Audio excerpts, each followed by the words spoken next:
cannot be kept. And it also disturbs me that that slate of candidates would make that pledge knowing full well that issue 6 could pass and should pass, in my opinion.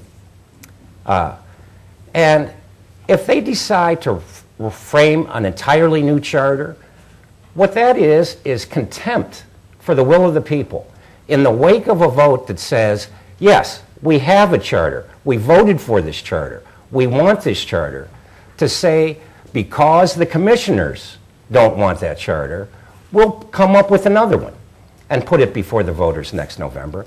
That doesn't make any sense to me. And I also want to say that... Mr. Kelly, that's your 1 minute. I'll say it later. You'll have plenty of time. Thank you, sir. Thank you both, gentlemen. Now, I have some questions for the two of you before we go on to the audience participation section. Let me begin, Mr. Kelly, with the idea that if the Citizens Reform Association of Cuyahoga County wants to replace the commissioners with 11 county council representatives and make the county executive elected, why not just vote for issue 6? What needs tweaking? What makes your idea better than theirs? You know, there's a misunderstanding there that our candidates are universally in lockstep about any other issue beyond the simple proposition, vote for our candidates.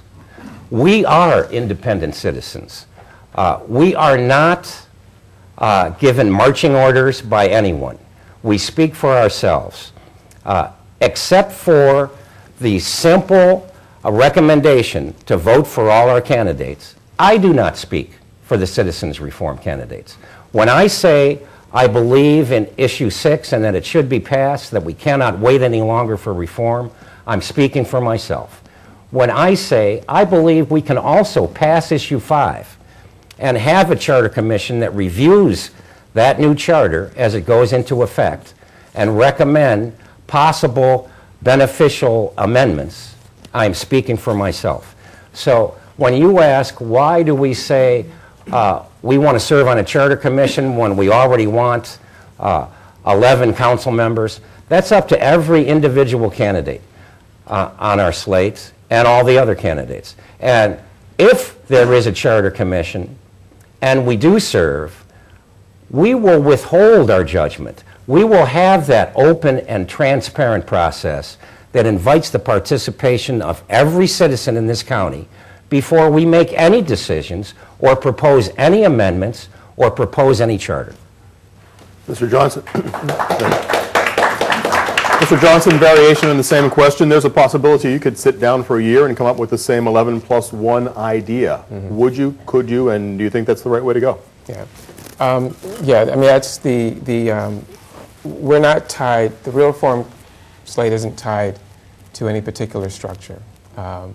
We are not opposed to a charter form of government. In fact, you know, we believe that a charter form of government is going to give us the flexibility that we need to be more effective in this county. We're not even necessarily opposed to a county executive and an 11 council representation, but there are some key elements that are missing from the Charter 6 proposal that we believe if the people had the opportunity to weigh in on those, would actually take issue with.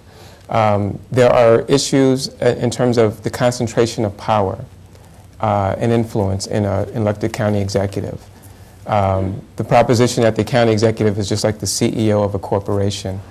You know, that's all well and good, but a CEO can be fired by the board of directors. And that's a difference between an elected county executive, is you don't have that opportunity.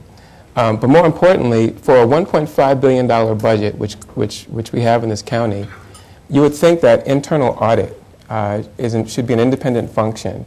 And not only does the county executive appoint the person, you know, responsible for all financial transactions, but the county executive is also responsible for controlling the internal audit function. That's not checks and balances. And so we have concerns about the lack of checks and balances that the issue 6 proposes.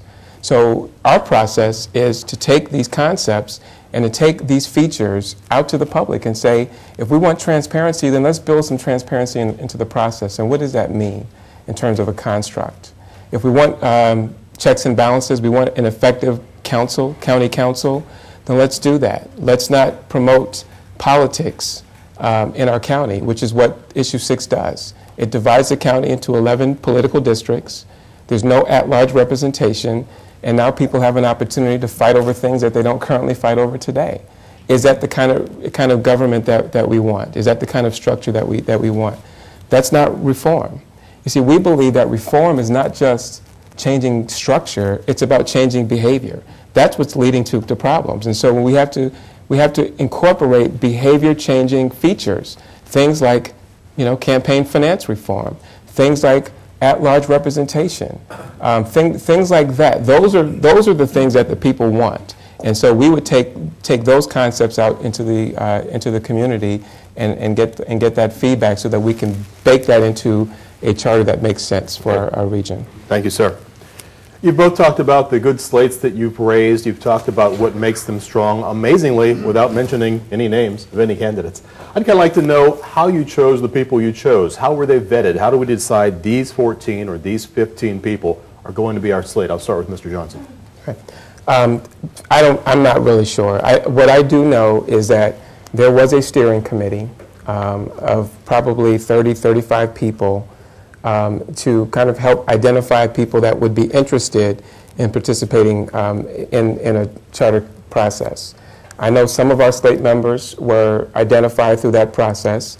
I know that some of our slate members actually took the initiative and said, sign me up, and here's why I'd like to be a part of that.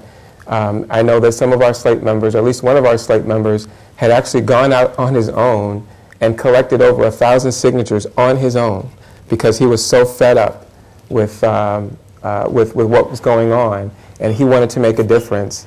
And so he did that, and then felt that after talking to steering committee members, that and after reading the proposal and after getting assurances that this wasn't a boondoggle, that this wasn't going to be a managed process, that he decided to join up on our slate. So I think all of our slate members have different stories in terms of how they came to be a part of this process. It's not the hand-picked process that we've been charged with. Mr. Kelly, same idea. How were your people chosen?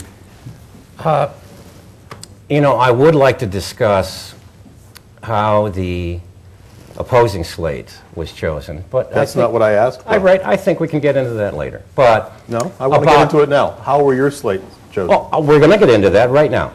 Several of our candidates are right here, and we recruited candidates on a volunteer basis. We weren't looking for politicians. We were looking for good citizens. We asked people to volunteer to help safeguard reform, to help stand up for all the citizens of the county. And I'm not sure why, but we got very lucky. We managed to get Ruth Brady, who's a practicing attorney and a wonderful lady and an advocate for women's rights and involved in education in the city for many, many years. We managed to get Pat Wright, who is a great lady from Parma and active in her community. We managed to get Joe Miller, who is an independent contractor and president and one of the founders of the Citizens Reform Association. Never anything to do with politics before. None of these three ever candidates for anything, only standing up for their community. We managed to get Bill Russo, who I believe is the most qualified candidate on this ballot.